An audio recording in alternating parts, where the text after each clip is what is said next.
Hey everyone, I'm Sabi from Camera Collective, and in this video I'm introducing a real powerhouse, the latest 300 to 600mm f4 sports lens from Sigma, so let's get into it.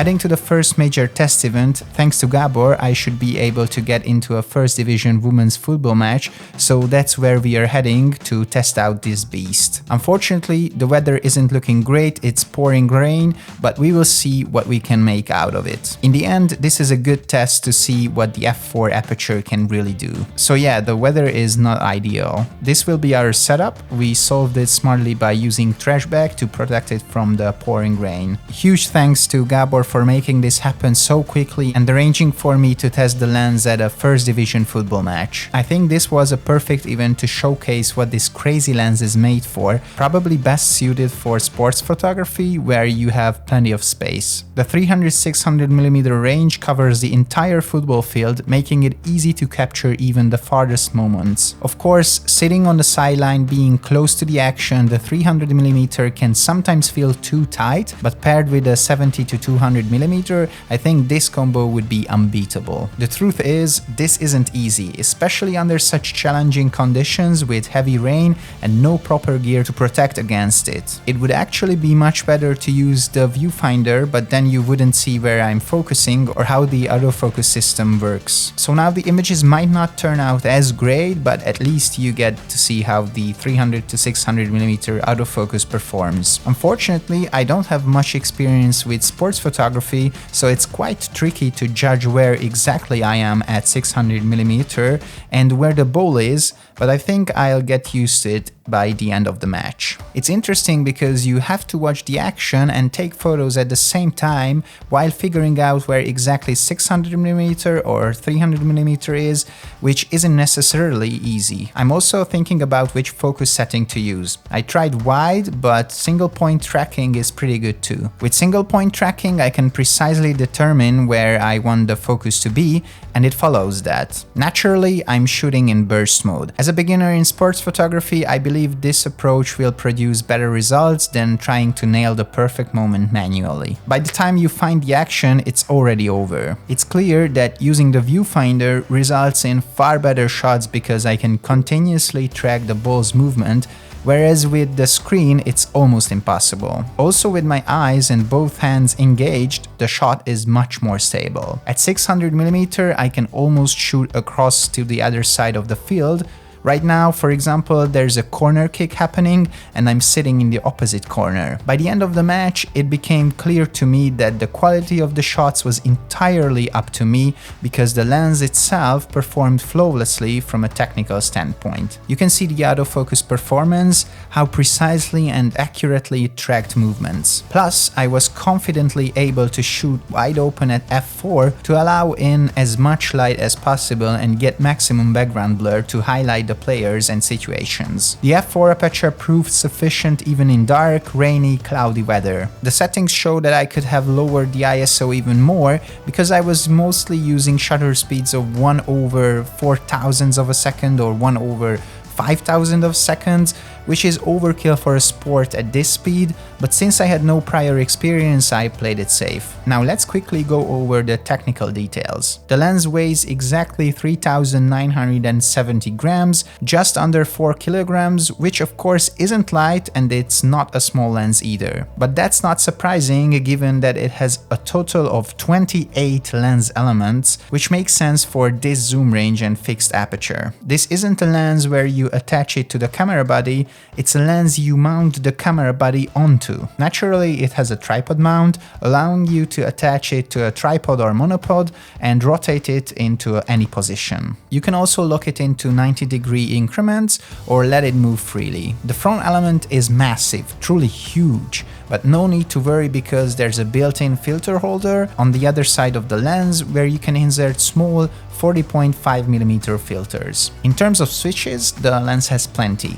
On one side, the usual controls, AF, MF switch, focus limiter, stabilization modes, and custom C1, C2 switches. But on the other side, there are brand new features. One really cool function is the power focus mode, which turns the function ring into a focus ring, allowing you to smoothly override autofocus at a constant speed without moving your hand away, since you naturally hold the lens there for stability. But what I like even more is the focus preset mode, which lets you instantly set the focus to a predetermined distance as soon as you rotate the function ring. This is incredibly useful for wildlife photographers or anyone who needs to quickly and accurately snap to a specific distance. There's also a switch to enable or disable the focus confirmation sound, plus 4 customizable buttons, so this lens is packed with features. Since the full moon is out, I tested the 300 to 600mm from my backyard, and I was honestly surprised by how much detail I could capture at 600mm without a teleconverter. The craters are clearly visible. In video mode, you can even see the moon's movement with the naked eye. For the next test, I packed up and headed to Kinchem Park to photograph a horse race thanks to Attila. Jön a team, farkasfog, némi küzdelem a harmadik helyért és Gentleman Jack. Tűnik, hogy meg fogja verni a végén a célban Gráciát.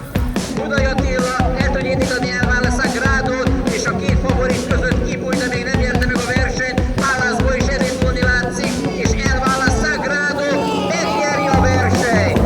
A Bródi János emlékverseny győztese Elvála Sagrado Budai Attilával egészen fantasztikus győzelmet arat. And what an amazing experience it was. I had been to the track before as a kid with my grandpa, but documenting the event right from the edge of the track was a whole new experience. Huge thanks to Attila for making it happen. As far as the lens, it performed exceptionally well in this setting. Unlike football, the distances were even greater, allowing me to take full advantage of the 300 to 600mm range. I never felt like 300mm was too tight, and if I did, stepping back a little solved the problem. At 600mm, I captured stunning ultra-close shots and combined it with f4, the subject isolation and background compression were phenomenal. The perspective felt more compressed, creating an amazing depth effect, perfect for a race setting. I mostly used the monopod, but I also tested the stabilization and handheld shooting. 4 kilograms isn't light, but thanks to the weight distribution and stabilization, I would even say that handheld shooting is possible. Of course, not ideal for long events, but useful for creative shots. My favorite images from the race were taken with slow shutter speeds,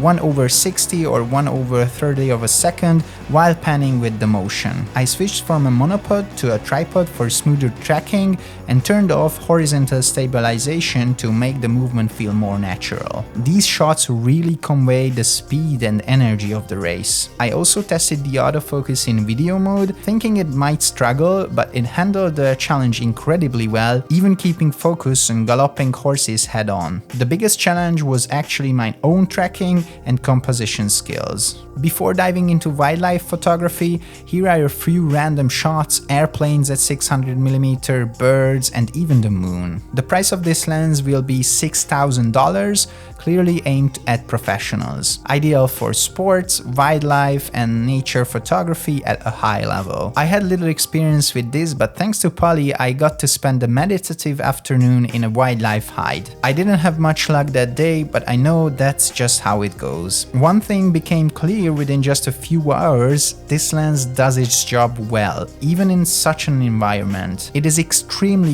useful and practical even at these distances. I managed to photograph a few birds, and after sunset I noticed some movement a few hundred meters away. It turned out to be a deer, though unfortunately it kept showing its back and moved on after a few seconds. I didn't have the chance to capture it up close, but it felt a bit like getting a bite while fishing, totally worth those few moments. So that's all for this video. Let me know in the comments what you think and how you would use this lens. If you enjoyed the video, please like and subscribe so you don't miss out on similar content. See you in the next video, take care and goodbye everyone.